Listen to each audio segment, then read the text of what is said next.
ജീവിതത്തിലെ പ്രശ്നങ്ങൾ വരുമ്പോൾ നമ്മൾ എന്തു ചെയ്യും? അതിനെപ്പറ്റി ഒരു ചെറിയ കഥ കേട്ടാലോ? ചോദ്യം കുറച്ച് വിചിത്രമായിട്ട് തോന്നുന്നുണ്ടല്ലേ? ഉത്തരം കിട്ടണമെങ്കിൽ നമുക്ക് തുടർന്ന് കാണാം. ഈ കഥ തുടങ്ങുന്നത് ഒരു മകളിലാണ്. ജീവിതം മുഴുവൻ കഷ്ടപ്പാടാണെന്ന് അവൾക്ക് തോന്നിത്തുടങ്ങി.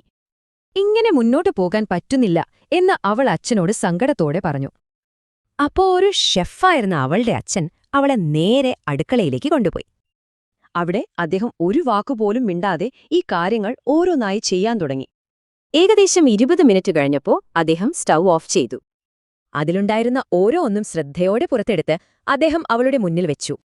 എന്നിട്ട് അവളോട് ചോദിച്ചു, മോളെ, നീയിപ്പോ എന്തായി കാണുന്നത്? അവൾക്ക് കാര്യം മനസ്സിലായില്ല. ഉരുളക്കിഴങ്ങ്, മുട്ട, കാപ്പി, അവൾ പറഞ്ഞു. പക്ഷേ ഒന്നുകൂടി അടുത്തു നോക്കാൻ അച്ഛൻ പറഞ്ഞു. ഓരോന്നിനും എന്തു മാറ്റം വന്നുവെന്ന് കാണാൻ.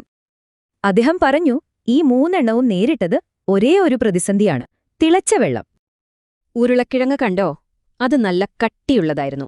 പക്ഷെ ഇപ്പൊ സോഫ്റ്റായി, ദുർബലമായി. മുട്ടയാണെങ്കിലോ, പൊട്ടിപ്പോകാൻ സാധ്യതയുണ്ടായിരുന്ന അതിന്റെ ഉള്ള് ഇപ്പോ കട്ടിയുള്ളതായി മാറി. എന്നാൽ കാപ്പിക്കുരു അത് തികച്ചും വ്യത്യസ്തമായിരുന്നു. അത് വെള്ളത്തെ തന്നെ മാറ്റിമറിച്ചു, അല്ലേ? എന്നിട്ട് അദ്ദേഹം അവളോട് ആ പ്രധാനപ്പെട്ട ചോദ്യം ചോദിച്ചു, ഇവയിൽ ഏവാണ് നീ? കാര്യം ഇത്രയുള്ളൂ, പലതും സംഭവിക്കാം, പക്ഷേ നമ്മൾ എങ്ങനെ പ്രതികരിക്കുന്നു എന്നതിലാണ് കാര്യം. അപ്പോ ഈ ചോദ്യം നമുക്ക് നമ്മളോട് തന്നെ ചോദിക്കാം. പ്രതിസന്ധികൾ വരുമ്പോൾ നിങ്ങളെങ്ങനെയായിരിക്കും?